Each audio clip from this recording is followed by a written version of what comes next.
Yes, Lardos, it's Svengoolie again with a few suggestions for all you hefty bags out there on how to lose that unwanted surplus of blubber without selling it to your neighborhood Eskimo. Tonight's weight loss tips come to us from the famous Dr. Maxwell Shrillman, author of these famous diet booklets right here. First of all, his first book, Wait Till the Fat Fries Nelly. Wait, you get it?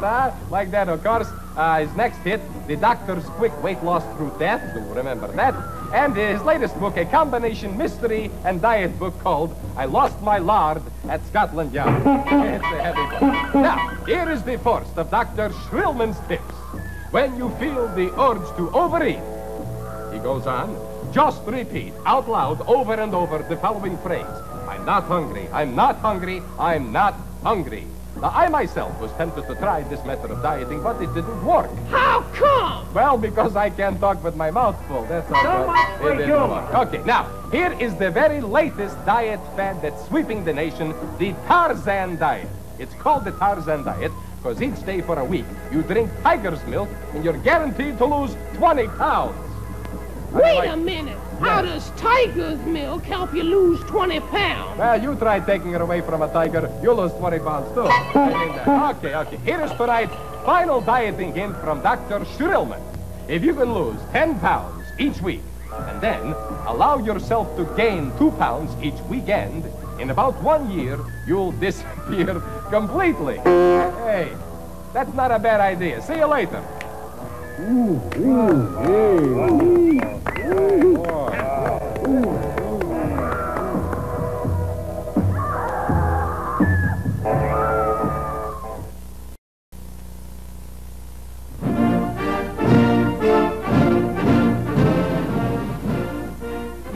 Ladies and gentlemen, in an attempt to add a touch of class to tonight's otherwise lackluster show, I've decided to interview the only person with the wit, the charm, the intelligence equal to my own, not to mention the good looks. Well, don't mention it. I won't. So here he is for a brief, in-depth, intellectual discussion of the burning questions of the day. Let's give me a warm welcome. Here I am, the one and only, the lovely, the talented Svengoolie. Let's welcome Sven. Come right in. Sit down here, relax. Well, listen.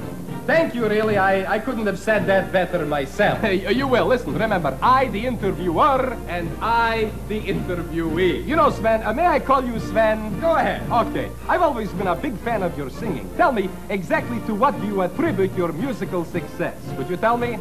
Well, dummy, may I call you dummy? I wish you wouldn't.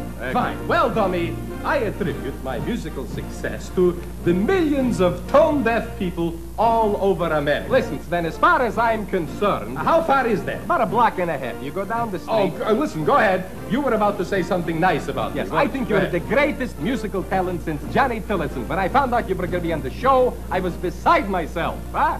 Don't look now, but you still are. That's right. Not only that, but I see now you're better looking in person, really. You know that? Listen, you said this would be an in-depth interview. So far, there's only one thing that's getting deep in here. Okay. Now listen. Where do you stand? I'm not standing, I'm sitting. No, will you stop going for the cheap jokes? You go for cheap jokes? Yes. How about you? I've seen this show, and some of the stuff you do is really bad. Calm down. After all, you got an image to protect, you know? My image? Yes. How about your image? How about it? Kidding? I'm a one-of-a-kind personality. That's what you think. Well, we're almost out of time. I want to apologize if I offended you in any way. That's all right. You know what they say, yes. You're only hurting yourself. I said that. Okay, listen, thank you for coming on my show.